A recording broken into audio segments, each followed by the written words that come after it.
Hello guys, मेरे channel पर आप सभी लोगों का बहुत बहुत स्वागत है। चलिए आज हम संविदा शिक्षक वर्ग 2 की मुख्य परीक्षा के संबंध में केमिस्ट्री के कुछ इम्पोर्टेंट क्वेश्चन लगाने जा रहे हैं। सबसे पहला क्वेश्चन आप देख रहे हैं स्क्रीन पर। निम्नलिखित में से सबसे पहला क्वेश्चन आपका है, निम्नलिखित में से क्या ठोस, द्रव और गैस तीनों रूपों में पाया जाता है? तो ऑप्शन है धातु, निष्क्रिय तत्व, अधातु, उपधातु। तो आपको पता है, आप सभी लोग भली भांति जानते होंगे इतना तो, कि जो अधातुएं होती हैं वो अधातुएं जो होती हैं वो तीनों रूपों में पाई जाती है, ठोस, द्रव और गैस। इसमें आंसर में लिखा है कि धातुओं से भिन्न तत्व अधातु कहलाते हैं। अभी तक ज्ञात कुछ तत्वों में अधातुओं की संख्या 27 है। कितनी है? 27। अधातुओं की संख्या कितनी है? 27, जिनमें से 11 गैसें हैं, 15 ठोस हैं और एक द्रव है। जैसे नाइट्रोजन, ऑक्सीजन, हाइड्रोजन गैसीय अधातुएं हैं। ब्रोमीन द्रव अवस्था में पाई जाने वाली अधातु है ना। और सल्फर, आयोडीन, कार्बन, फास्फोरस आदि ठोस अधातुएं हैं। चलिए आगे बढ़ते हैं। इसी के साथ अपन नेक्स्ट क्वेश्चन क्या है, धातुओं के संबंध में निम्नलिखित में से कौन सा कथन गलत है? तो इनमें से आपको बताना है कि धातुओं के संबंध में कौन सा कथन गलत है। तो देखिए, सबसे पहला कौन सा है, सभी धातुएं चमकती हैं और उन्हें पॉलिश किया जा सकता है। सभी धातुएं पारे को छोड़कर तरल में हैं और मुलायम हैं। सभी धातुओं के गलनांक क्वथनांक उच्च होते हैं। सभी धातुएं आघात वर्धनी और तान होती हैं। इनमें से आपको गलत कथन बताना है। तो बताइए भाई, चारों में से कौन सा हो सकता है? तो देखिए, इनमें से सही आंसर कौन सा है? तो सही आंसर आपका है बी वाला। अर्थात इसमें से सही आंसर आपका कौन सा निकल के आता है? बी वाला, है ना। बी आंसर बिल्कुल योर राइट है। राइट आंसर कौन सा है? बी वाला है कि सभी धातुएं पारे को छोड़कर तरल में हैं और मुलायम है। ये गलत है। पारा केवल तरल है, बाकी सभी धातुएं कैसी हैं? ठोस हैं, है ना। ये ऑप्शन गलत लिखा है कि धातुओं नहीं, लिखा क्या है, सभी धातुएं पारे को छोड़कर तरल है। नहीं भैया, सभी धातुएं ठोस हैं, केवल पारा तरल है ना, और मुलायम है। ठीक है, तो इसका आंसर भी देख लेते हैं। ऐसे तत्व जो इलेक्ट्रॉन को त्याग कर धनायन बनाते हैं या धनायन बनाने की प्रवृत्ति रखते हैं, उन्हें धातु कहते हैं। सोडियम, पोटेशियम, आयरन, कॉपर इत्यादि ये सब आपकी कौन है? धातुएं हैं। धातुएं कैसी होती हैं भाई मेरे? आघात वर्धनीय होती हैं, है ना। और इन्हें हथौड़े से पीटकर पतली चादर बनाई जा सकती है ना। इन्हें हथौड़े से पीटकर आप पतली चादर के रूप में तैयार कर सकते हैं। जैसे सोना, चांदी सर्वाधिक आघात वर्धनीय होती है। इन दो धातुओं की आघात वर्धनीय सबसे ज़्यादा होती है। कौन सी दो धातुओं की? सोना और चांदी की। अच्छा, सभी धातुएं चमकदार होती हैं, इन्हें पॉलिश किया जा सकता है। सभी धातुएं पारे को छोड़कर तरल और मुलायम नहीं होती हैं। पारा ही एक है जो धातु तो है मगर ठोस नहीं है, तरल के रूप में पारा पाया जाता है। पारा एक धातु होते हुए भी तरल होता है। चलिए नेक्स्ट आगे चलते हैं। नेक्स्ट क्वेश्चन देखिए, निम्नलिखित में से कौन सी धातु सबसे अधिक लचीली होती है? तो लचीलापन सबसे ज़्यादा कौन में होता है? तो ये है चांदी। चांदी जिसका संकेत होता है एजी। ये सबसे कैसी धातु होती है? लचीली धातु होती है। तो अपन इसका आंसर और देख लेते हैं भाई मेरे, है ना। आंसर में क्या लिखा है? लचीली धातुओं का क्रम इस प्रकार है। मतलब सबसे पहले नंबर पर आता है सोना, है ना। सबसे पहले नंबर पर कौन आता है? सोना आता है। सोने के बाद आता है कौन? सोने के बाद आता है सबसे पहले सोना, फिर आता है आपका चांदी, चांदी के बाद आता है एल्युमिनियम, एल्युमिनियम के बाद आता है कॉपर, कॉपर के बाद टिन, टिन के बाद सीसा, है ना, और फिर जिंक, लोहा।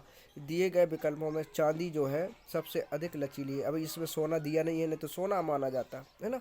अब जो दिया है उसी को अपन मानेंगे। चलिए आगे बढ़ते हैं। नेक्स्ट, लोहे को कठोर और मजबूत बनाने के लिए निम्नलिखित में से क्या मिलाया जाता है? लोहा कठोर बनाने के लिए आप क्या यूज करते हैं? किस चीज़ का उसके अंदर ऐड किया जाता है? तो कार्बन को ऐड किया जाता है। शुद्ध लोहा बहुत मुलायम होता है, इसलिए उसमें कार्बन को ऐड करके उसकी कठोरता को बढ़ाया जाता है। चलिए आगे बढ़ते हैं, है ना। नेक्स्ट क्वेश्चन देखिए, खालिस्तान सबसे तान्यशील धातु होती है। नमनीय का मतलब होता है तानशील, मतलब ताना जा सकता है, उसके तार को तैयार किया जा सकता है। तो ऐसी कौन सी धातु जिससे सबसे ज़्यादा ताना जा सकता है? तो भैया इसका आंसर अपन देख लेते हैं। इसका आंसर है बी नंबर का। सबसे ज़्यादा तान्य धातु होती है सोना, है ना। Au का मतलब होता है सोना। तो इसके बाद भी और भी धातु हैं, एल्युमिनियम, कॉपर, है ना, चांदी, निकेल, है ना, जिंक, टिन, क्रोमियम आदि अलोहे धातु हैं, है ना। मगर चांदी सॉरी सोना, सोना सबसे तानशील धातु होती है। इसको आप चाहें ना तो 1 ग्राम सोने को लगभग 2 किलोमीटर तक ताना जा सकता है। चलिए अब नेक्स्ट क्वेश्चन पर पहुंचते हैं मेरे भाई, है ना। नेक्स्ट क्वेश्चन पे आ जाते हैं। तो मिलीएबल खालिस्तान के गुण को प्रदर्शित करता है। मिलीएबल खालिस्तान के गुण को प्रदर्शित करता है, तो ये आपकी धातुओं को प्रदर्शित करता है। मिलीएबल के गुण को धातु दर्शाता है। इसका अर्थ है ठोस धातुओं के लचीलेपन से है ना। मिलीएबल का मतलब होता है ठोस धातुओं के लचीलेपन से होता है। चलिए नेक्स्ट अपन देखते हैं। नेक्स्ट क्या है आपका चलिए नेक्स्ट देखिए, निम्नलिखित में से कौन सा सामान्य तापमान पर द्रव अवस्था में होता है? इनमें से आपको चुनना है कि कौन सा सामान्य अर्थात नॉर्मल टेम्परेचर पर द्रव अवस्था लिक्विड अवस्था में पाया जाता है। तो ऑप्शन है सोना, चांदी, गैलियम, है ना, जर्मेनियम। तो कौन है? तो इसमें से आपका आंसर बताना है आपको। तो इसमें सही आंसर है गैलियम। गैलियम जो होता है सामान्य ताप पर द्रव अवस्था में होता है। देखो भाई इसमें लिखा भी है कि गैलियम जो है, एक सेकेंड, गैलियम एक धातु है जिसका प्रतीक Ga होता है। यह प्रकृति में मतलब नेचर में मुलायम और चांदी जैसी सफ़ेद होती है। गैलियम का रंग सफ़ेद होता है और मुलायम होती है, और ये सामान्य तापमान पर तरल अवस्था में होती है ना भाई। नेक्स्ट देखिए, एक धातु के उस गुण को क्या कहा जाता है जिसमें उसकी सतह चमकदार होती है? तो उसे क्या कहा जाता है? धात्विक चमक कहा जाता है। इसका सही आंसर हो जाएगा धात्विक चमक, है ना। आगे बढ़ते हैं, बाकी और आगे देखते हैं अपन। धातुएं आघातवर्णी और कोमल होती हैं, क्यों होती हैं? तो इसका आंसर आपको बताना है कि धातुएं आघातवर्णी और कोमल होती हैं क्यों।